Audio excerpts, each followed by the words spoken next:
we saw the name Meteora, we liked it because it was just epic and cinematic, powerful and dynamic, and that's what we wanted our album to sound like.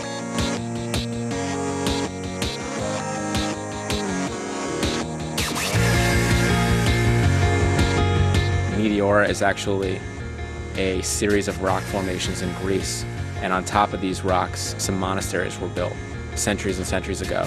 And when you look at the pictures, they're quite unbelievable in that you have no idea how they actually got these structures built on top of these rocks and how anyone ever got up there. But the pictures were just breathtaking and epic, and they inspired us to try to create sonically what we were seeing visually.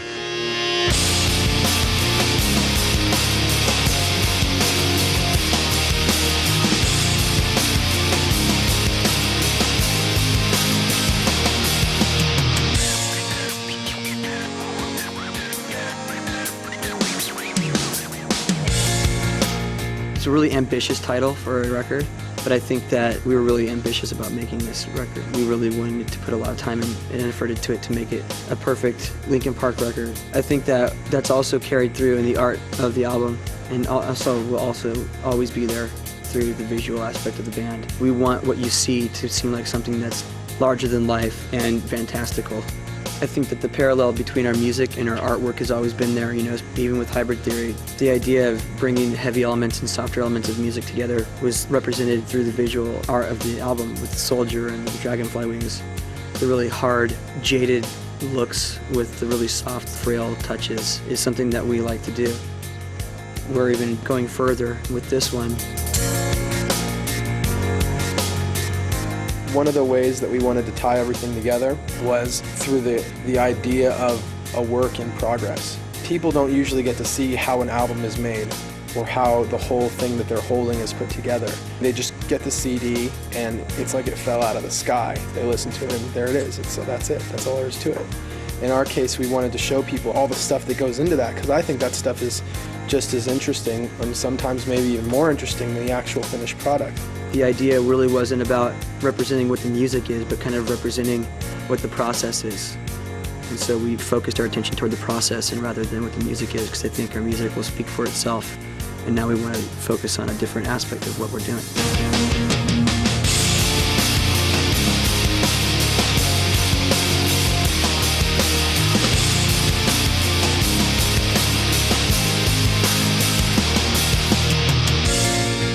Hey Mike, whose concept was this?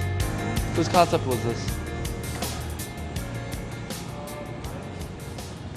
It was his concept. Frank and Joe and I are usually the starting point for most of our art projects. Joe being our DJ and Frank being our art director. Mike and I actually met at art school, and that's how we met, and that's kind of why we're here doing the artwork. Joe and I were doing that before we were in the band together. We've been doing music and art forever.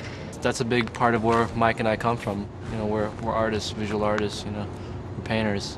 When we do our music, it's not just music we're putting out there, we're putting out images also. They really care about the artwork a lot. They cared on the first record, and they care more now, and I just think it worked for them. A lot of bands don't really care, a lot of labels don't care, but these guys happen to really respect what all of us do, what they do, and they want to, you know, have some cool stuff. So whenever we have something come up like this, we always really want to be part of it because it's a lot of fun for us. We get to do something that we like doing. We have to do stuff like this to justify us going to art school. Art school is expensive. We were working on the new album and we're working on Reanimation at the same time. We knew we were going to really have to get started with the artwork because we were kind of pushing everything at really fast speeds, trying to get everything together really quickly. Doing it this way is new, you know. And it's cool because, you know, we've been in the studio and touring for the past couple of years. So it's cool to actually like create an excuse to get out of that situation and create artwork. We wanted to get them out as soon as possible. So that being the case, we knew that we needed to get a head start on the art. And the best way to do that in our minds was to do kind of a production piece, kind of something big that Frank, our art director, could kind of take and manipulate. What's happening today here isn't necessarily going to be what ends up being the album cover or anything in specific, but I'll just basically try to make sense out of everything and maybe collage some things together. This is like the first step in an evolution of the process. I think basically what we're looking for is just to capture little photos and document it somehow. You know, we'll have to take a look at it, and I think James is kind of in the process of shooting snippets of things. You know, I'd like to get lots of little details of things. We'll also shoot the whole thing as a whole, get some great shots of that, and just kind of see how it makes sense. You know, this stuff might find its way in the back of lyrics or as an ad. This stuff will have a lot of uses. Start off, Boris, just give me your name. Boris. We were looking through some books to see who we wanted to work with, and Delta's portfolio came across, you know, in the mail. My graffiti name's Delta. I got an email like, you feel like doing this, and yeah, I thought it was cool. We've been big fans of his for years, so it's cool to be able to finally work with him. There was a photo of him just kind of like halfway finished with a piece that we thought, this is exactly what we want to do. Something that really embodied where we're at, whether it's music or art or whatever. Boris is not just a graffiti guy. He's a fine artist. You can see in all of his work that he takes great care in putting together a sketch and great care in turning that sketch into something that goes on a wall. I don't really feel like being a graffiti artist. I mean, that's my background, like graffiti, and I incorporated a lot of other different stuff in it. I studied product design, university, like industrial design engineering. And while in university, at one point I thought, hey, wait, maybe I can design letters as being objects, like stuff you can hold. And then, yeah, I started experimenting with that. With a satellite that's up on the 2-3 panels of our piece that we worked on, he originally did as a pencil sketch on graph paper, and then he darkened it and copied it to acetate and projected it on a wall, and then went in there with the certain kind of spray paint he likes to use. And that's when you can really see that he came up through the ranks of being a graffiti artist. I mean, his control with a spray can is just unbelievable. It's almost like he had a marker and he just made a line. It's that straight and it's that clean. And there's no like fuzzy edges or anything. He just gets up there and uses it like an extension of his own hand. Well, I knew it was going to be like 4 panels. I thought they'd be a lot smaller, but it's nice that they're big actually. And I brought a big pack of sketches with me, and we discussed like, all right, well, what shall we do? And Frank, the art director, had some ideas like, yeah, maybe this and that. I always kind of have some idea, you know, I cut stencils and bring some Xeroxes and bring some stuff, but I don't know exactly how it's going to end up. Especially when you're working with 3 other artists, you're going to be going over top of somebody's stuff and, you know, working with someone's stuff. It's kind of a process-oriented thing. A little bit of pre-planning, but mostly it's just free form. We knew we wanted to put Boris's city, almost this cubist cityscape thing, as the main element that ties all 4 panels together, and then everybody else's work will kind of just live around that. I don't know what it is. Yeah, the stuff I do tends to come out kind of evil. I guess I got some evilness in me. My stuff is more like a little more sinister than what Mike does, and Delta's got the, you know, the whole dimensional thing going on, which no one can really compete with. And Frank, his like collage stuff, man, is just gritty and raw, and it's like, it's got a lot of vibe to it. We used everything from spray paint to house paints, acrylics, Xeroxes, wheat paste on the Xeroxes, pretty much everything. At the point when we did the art day, the music was close, but the lyrics weren't there yet. They kind of were progressing together. We had an idea of what the music was going to sound like. We didn't really have an idea of what the lyrics were going to be like. So as you can see on the piece, you've got like scribbled lyrics and words like cuidado and all these things that Chester was writing. When you look at those little lyrics and the words that are there, you'll notice that most of them aren't on the album anymore when you listen to it. And I think that's really represents what we were doing. Well, I think the big mystery behind music is like where it comes from within a person. It's no mystery how music gets made and how music is recorded. Everybody knows how that's done, and everybody knows there's a process to that. What's always the eternal mystery is how do they do it? How do you come up with these kinds of sounds? How did you think about creating this type of art for a package? That's where the mystery will always be, because you can't give that away. There's no like blueprint to creativity or talent. It's cool how all these different styles can get together, you know, and to become one thing. It's kind of like what we do with our music. we'll start with a song and start with a sampled beat and we add guitar on it. You get all that stuff together and say you do vocals last, that vocal may just require that you need to change the samples and guitar, which are the thing that you started out with. But you got to be flexible and willing to throw half the song away if you're going to make it good. You know, the original idea may not sound like what it turns out to be, you know. And that's kind of the idea with this.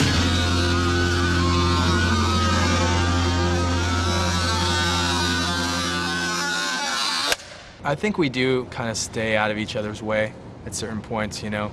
If somebody's kind of on a roll, whether it's music or it's what we're doing here today, and you know to let that person have some space until they get that idea done. You see the momentum, and they start to really have something, and you can just let them do it. We'll see some of that happen in the studio too. We'll see that soon. For me, this is kind of like a first-time thing, working like this with layers of different styles and techniques. Really nice. Lots of times I work with other graffiti artists, basically with spray paint, and then it's a totally different result.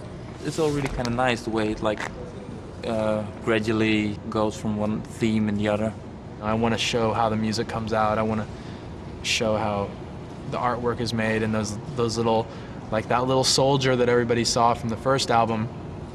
They saw the soldier, but they didn't see, you know, us looking through all these books trying to figure out how we wanted to present ourselves for the first time ever in the world, and sketching the little soldiers and turning it into a stencil and spray painting it on a wall and scanning that in the computer and manipulating it. You know, there's a lot of work that always goes into all these things, and I think it's a really cool thing. As different parts of the whole thing evolve, inevitably you've got to change some of the stuff you did earlier. You never regret covering up something because, you know, it adds to the whole. You know, it's there, it's just, you just can't see it right now. We're just trying to kind of make it a little more consistent between the 4 panels. As soon as we put black fields on the first panel, we knew we had to start adding black on 2, 3, and 4 as well. I don't know, I think it's still kind of evolving too. I really like everything. I think it came together pretty nice. We feel like we're just getting started, you know. I mean, I know people have put a lot of pressure on the position we're in with the album, but we're not, you know, we're young guys and we want to do a lot of different things. So work in progress was kind of the theme that came out of it. That's basically the starting point of this whole piece. It's not about like the finished thing, it's about how it gets there. As much as we can do that with this album, show that evolution, we will. I guess when the balance is right, when it's like well balanced, like weight-wise, like color, that ties it together, I think. You know, like all these different shapes and forms, the color ties it together more or less. We could go on for a long time, you know. It's hard to say like, right, it's finished now, don't do anything more. We could keep working on this thing for another 3 days probably, but I think once it gets to a point where, you know, either we have to stop because of time, or you know, you kind of just get to a point where it's like it feels right and you can just stop.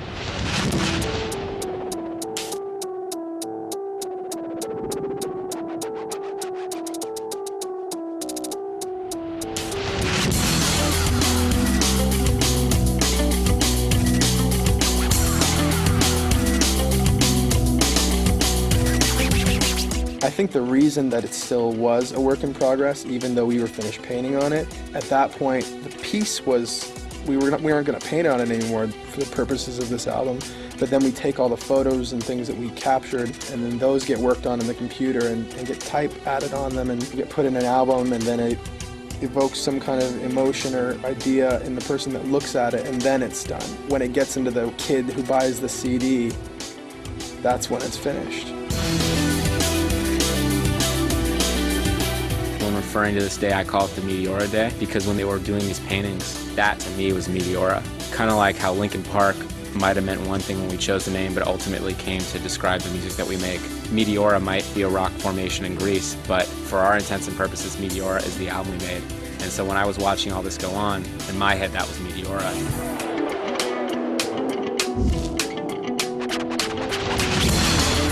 We wanted people to kind of see how you can take something that doesn't really mean anything, like 4 giant pieces of white wall, basically, and you can turn it into something that is a complete thought, and you can have multiple people working on it to complete one visual piece of art. And It kind of takes a lot of time and a lot of patience and a little bit of vision, but really, nobody walks in premeditated with the idea of what it's going to look like at the end. And when you see it finally in its final product, you kind of look at it and it kind of reveals itself. The art is the making of the art, and it's somewhat reflexive in that it's looking back and commenting on itself. Just bringing all these different heads together, it kind of just comes together and makes this beautiful thing that the outcome is more than the sum of its parts.